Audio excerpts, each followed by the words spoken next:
नमस्कार। आज की इस चर्चा में हम एक ऐसे विषय की गहराई में जाने वाले हैं जो लगभग हर भारतीय घर की बिल्कुल असली और कड़वी सच्चाई है। एक ऐसी स्थिति जहां परिवार में कमाने वाला सिर्फ एक है और खर्च करने वाले कई।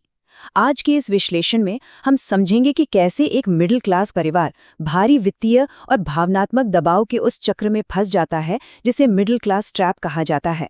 तो चलिए बिना किसी देरी के इस पूरे मामले को डिकोड करते हैं। जरा महीने की पहली तारीख को याद कीजिए। फोन की स्क्रीन पर एक मैसेज चमकता है, सैलरी क्रेडिटेड। सच कहिए, वो पल कितनी राहत और खुशी लेकर आता है ना। लेकिन जैसे जैसे महीना आगे खिसकता है और 20 तारीख पास आती है, वो खुशी कहीं गायब हो जाती है। यूपीआई का बैलेंस तेजी से गिरने लगता है और मन में बस एक ही सवाल गूंजता है, आखिर ये सारी सैलरी गई कहाँ? ये हम में से ज्यादातर लोगों का एक यूनिवर्सल एक्सपीरियंस बन चुका है। अब सबसे दिलचस्प बात यह है कि परेशानी हमेशा सैलरी का कम होना नहीं होती। सीए नितिन कौशिक का ये कोट देखिए। वो बहुत सटीक तरीके से समझाते हैं कि ये असल में अनकॉन्शियस स्पेंडिंग यानी बिना सोचे समझे किए गए खर्चों का नतीजा है।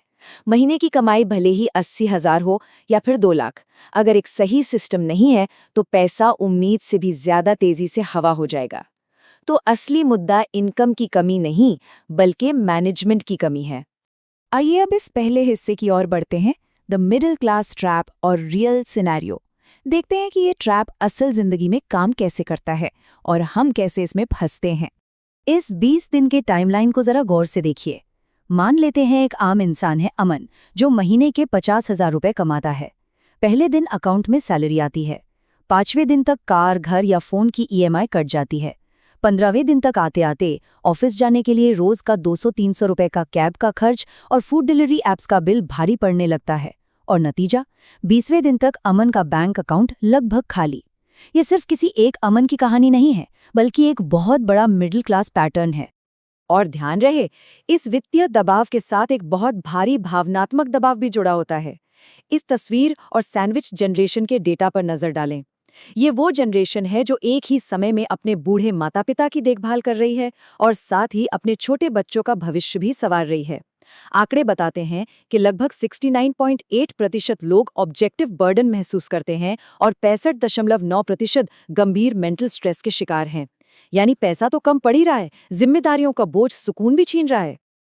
अब आते हैं हमारे दूसरे सेक्शन पर, द हेवी फाइनेंशियल इम्पैक्ट। चलिए देखते हैं कि इन रोज के खर्चों और दबावों का हमारे बड़े वित्तीय जीवन पर क्या असर पड़ रहा है। ये जो नंबर अभी स्क्रीन पर है, ये सच में चौंकाने वाला है। 5.3%, बस इतना ही। ये आज भारतीय घरों की बचत का आंकड़ा है, जो पिछले 47 सालों में सबसे निचले स्तर पर आ गिरा है। जरा सोचिए, ये कितनी बड़ी बात है। ये साफ दिखाता है कि हम पैसे बचाने वाली पीढ़ी से अब कर्ज लेके काम चलाने वाली पीढ़ी में तब्दील हो चुके हैं। हमारी इनकम भले ही बढ़ रही हो, लेकिन सेविंग्स बहुत तेजी से सिकुड़ रही हैं। और जब घर में कमाने वाला इंसान सिर्फ एक ही हो, तो इसका सीधा असर उसकी सेहत पर दिखाई देता है।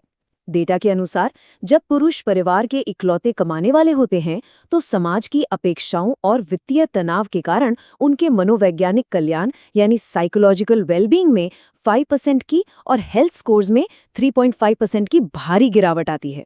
ये एक स्पष्ट चेतावनी है कि किसी एक इंसान के कंधों पर पूरा आर्थिक बोझ डालना कितना खतरनाक हो सकता है। इस दबाव को कई गुना बढ़ाने में इस अर्बन कॉस्ट क्राइसिस का बहुत बड़ा हाथ है। आज शहरों में हालात ये हैं कि प्राइवेट स्कूलों की फीस और बच्चों की देखभाल का खर्च ही आधी सैलरी निकल जाता है। अब डबल इनकम यानी घर में 2 लोगों का कमाना कोई लग्जरी नहीं रही, ये एक मजबूरी बन गई है। महंगाई इतनी बढ़ चुकी है कि घर के कामों के लिए हाउस हेल्प रखना या परिवार बढ़ाने के बारे में सोचना भी कई परिवारों के बजट से पूरी तरह बाहर हो चुका है। तो आखिर ये सब हो क्यों रहा है? आइए तीसरे सेक्शन में उन सबसे बड़ी मिडिल क्लास मिस्टेक्स को पहचानते हैं जो इस संकट को और बदतर बना देती हैं। इस डोनट चार्ट को देखिए। 67%, जी हाँ 67% भारतीय पर्सनल लोन और क्रेडिट कार्ड जैसे अनसिक्योर्ड लोन पर पूरी तरह से निर्भर हैं।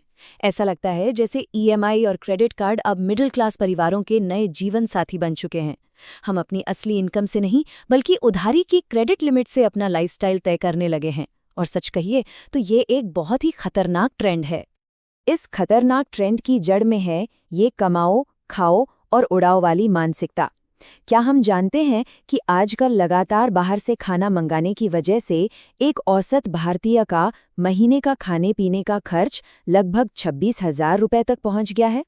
बस आज के दिन को एंजॉय करने के चक्कर में हम भविष्य के लिए बचाए जाने वाले पैसों को तुरंत मिलने वाली खुशी और दिखावे पर लुटा रहे हैं। और यहीं से जन्म होता है इस खतरनाक ईएमआई ट्रैप का। एक बुनियादी नियम कहता है कि खर्च हमारी इनकम के 80% से ज्यादा नहीं होना चाहिए, लेकिन असलियत क्या है? परिवार अपनी इनकम का 35 से 50% सिर्फ और सिर्फ ईएमआई चुकाने में स्वाहा कर रहे हैं।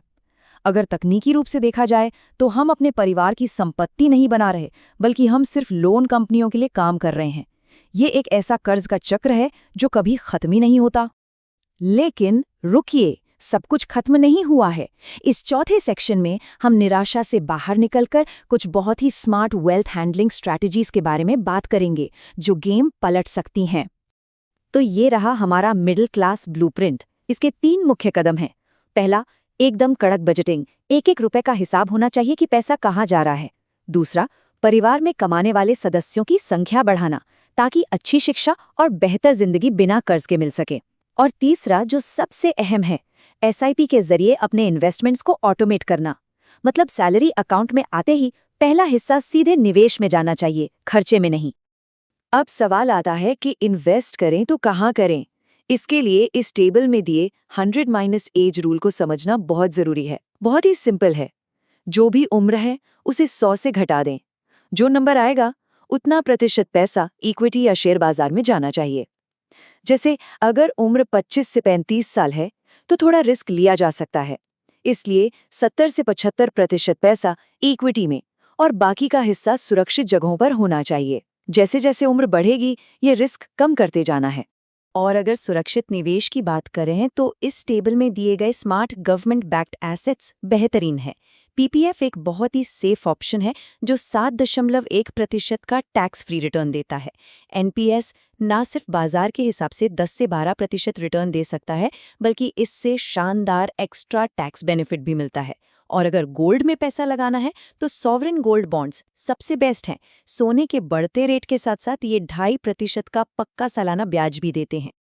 लेकिन ध्यान रहे, वेल्थ बनाना जितना जरूरी है उसे बचाकर रखना उससे भी ज्यादा जरूरी है। हमेशा अपने क्रेडिट कार्ड का इस्तेमाल उसकी लिमिट के 30% से कम रखें।